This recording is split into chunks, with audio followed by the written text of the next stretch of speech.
Bonjour أعزائي طلبة وطلبات الصف الثاني الثانوي التجاري. On va commencer unité 1-2.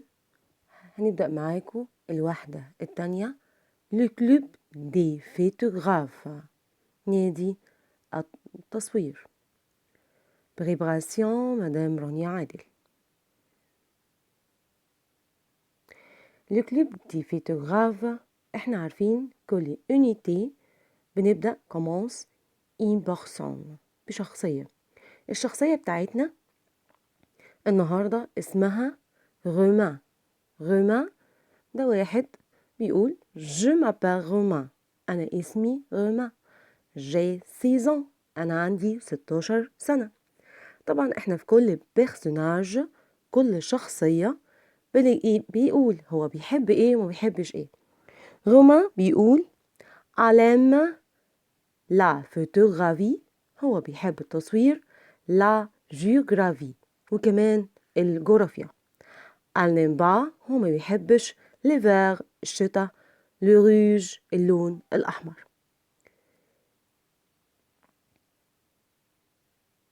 دوزيام باج الصفحة الثانية جايب لي تغوا فوتو. تغوا فوتو بيقول لي on utilise quel objet pour photographier. photographier نستخدم ايه عشان نصور اي صورة من الثلاثة اللي قدام. طبعا عندي 3 mots 3 كلمات اسمها ordinateur كمبيوتر la caméra طبعا معناها الكاميرا l'appareil photo يعني جهاز تصوير بالكاميرا. troisième page الصفحة اللي بعديها dans le salon de رومان يعني في الصالون بتاع رومان. هنشوف quelques mots بعض الكلمات بيطلب مني حاجة اسمها décris le salon de رومان يعني اوصف الصالة بتاعة رومان. جايب لي quelques mots بعض الكلمات زي ordinateur زي appareil photo طبعا كاميرا التصوير une table منضدة أو ترابيزة la sœur يعني الأخت le père يعني الأب le chien يعني الكلب. من خلال الكلمات دي احنا هنعمل décris le salon de رومان يعني هنوصف الصالون بتاع رومان. première phrase أول جملة بنقول sur la table il y a un ordinateur et un appareil photo يعني على المنضدة يوجد طبعا كمبيوتر وكمان آلة تصوير. deuxième phrase Romain est à côté de sa sœur يعني رومان بيكون بجانب أخته. troisième phrase تالت جملة Le père est derrière رومان يعني الأب بيكون خلف رومان. Dernière dans le salon يعني في الصالة il y a un chien يعني يوجد كلب et une plante يعني بيوجد نبات. من خلال الصورة دي احنا بنوصف الصالون في quelques phrases يعني في بعض الجمل. طبعا هو هنا بيعلمني ازاي اوصف الصورة. يعني احنا اخدنا في unité 1 اخدنا décris ton quartier أو ville اوصف الحي بتاعك او المدينة. بس في خلال الصورة دي بيعلمني ازاي اوصف الصالون بتاع رومان. طبعا رومان هو بيحب فوتوغراف في يعني بيحب التصوير في من خلال الديالوج entre le père la sœur رومان هنتضح بعض les mots importants الكلمات اللي المهمة زي le chien طبعا عارفين le chien ده الكلب. le grenouille يعني الضفدع لو انتوا شايفين الصورة الأولانية طبعا غما بيحب ان هو ايه يصور صور، كان على الكمبيوتر، كان في ايه جرونوية يعني الضفدع.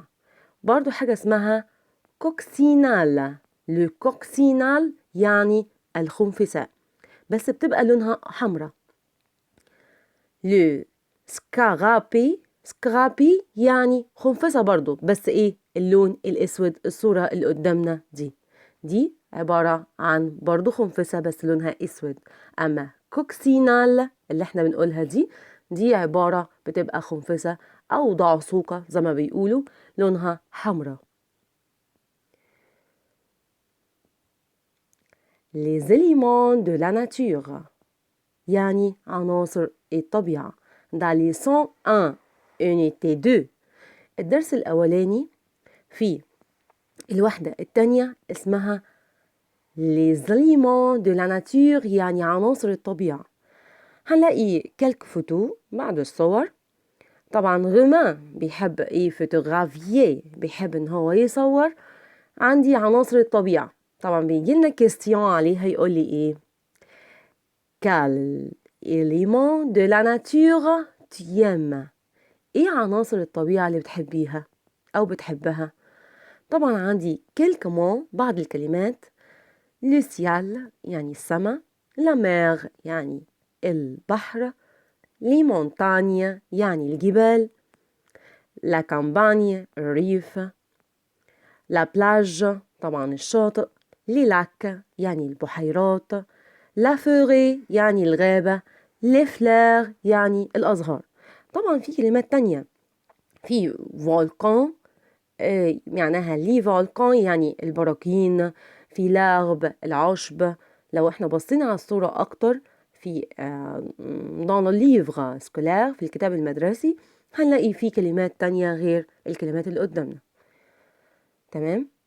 طيب الكيستيون عليه هيقولك ايه؟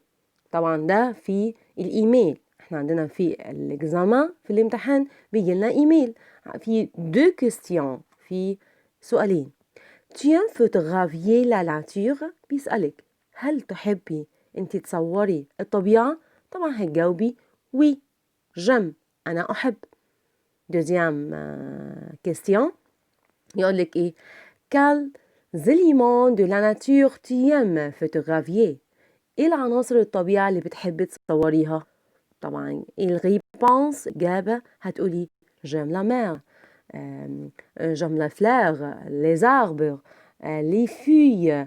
طبعا في حاجات كتيرة أنا بحب أصورها، ممكن البحر، الأشجار، أوراق الشجر.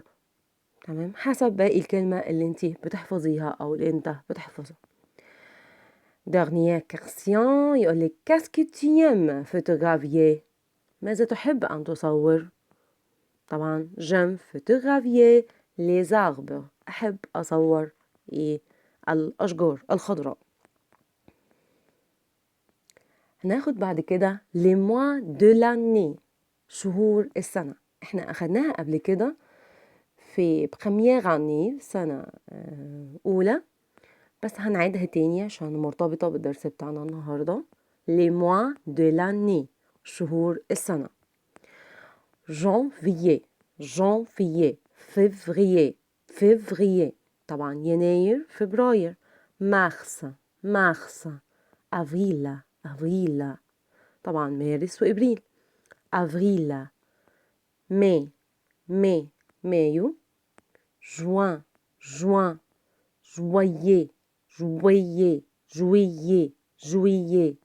août، août، septembre، septembre. octobre، octobre، novembre، novembre، décembre، décembre. طبعا دي شهور السنة. طب ايه الدرس المرتبط بيها؟ اسمها les saisons de l'année. les saisons de l'année دي معناها فصول السنة الأربعة. طبعا الصيف والشتاء والخريف والربيع. عندي في فوتو، عندي في صورة بتوضح السنة متقسمة ل4 فصول.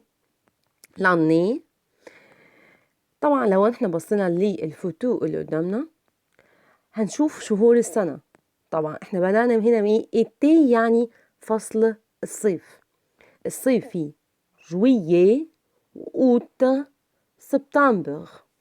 طيب فصل الأوطان، فصل الخريف هيبقى أكتوبر، نوفمبر، ديسمبر.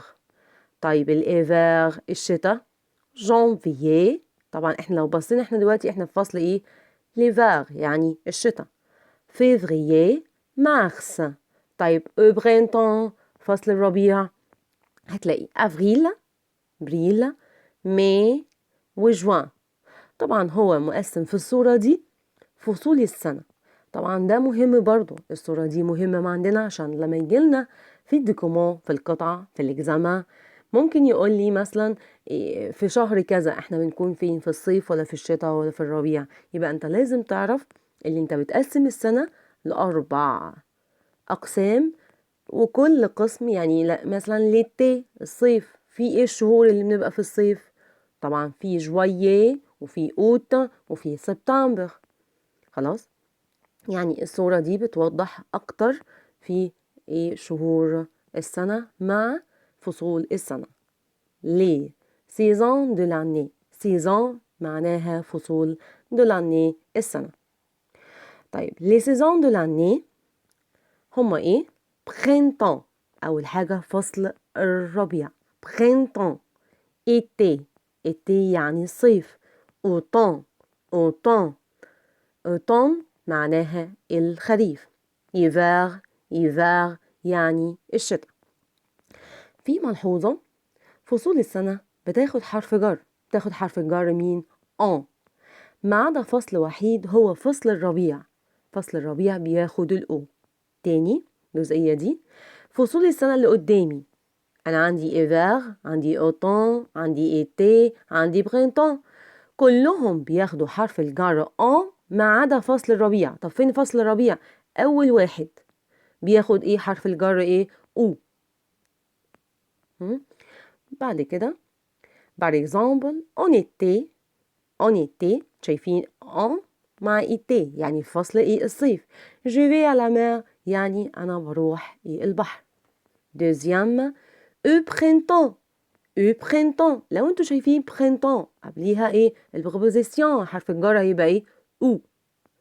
وإيتي هتبقى en. يبقى au printemps je vais au jardin يعني أنا في فصل الربيع بروح إيه؟ الجاردان. أخدناها قبل كده بمعنى الحديقة. بس في ملحوظة، لما بيجي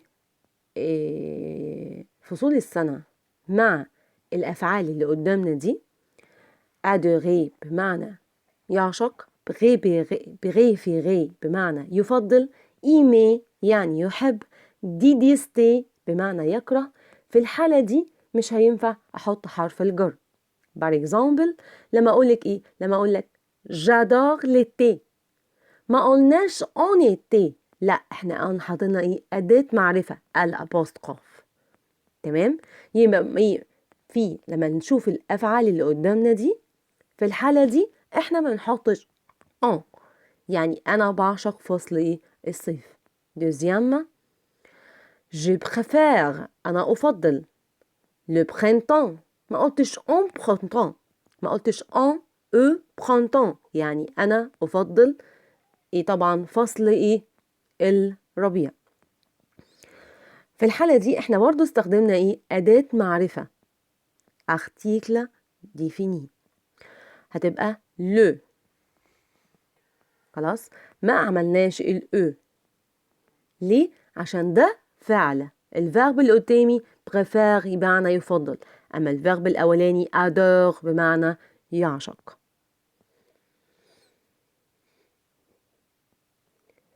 هناخد question. choisis le bon groupe. point hiver il fait froid. طبعا احنا دلوقتي لسه قايلين طبعا فصول السنة hiver يعني الشتاء. طيب الشتاء بياخد حرف الجر مين؟ هتبقى الأن. يبقى un hiver il fait froid يعني في فصل الشتاء الجو بيكون بارد. point printemps les ciel est bleu. طبعا احنا لسه قايلين printemps من الفصول الأربعة اللي ما بتاخدش الآن، بتاخد حرف جر تاني اسمه الأو.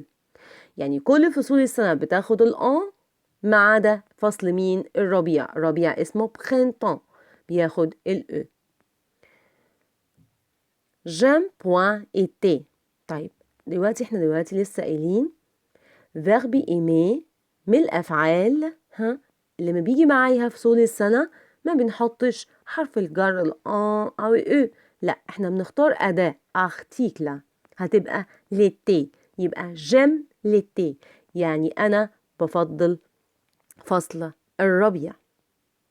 من هنا هننتهي الفيديو النهاردة، ومع وعد اللي احنا هنتقابل تاني هنكمل الفيديوهات اللي unité 2 et voir mes élèves.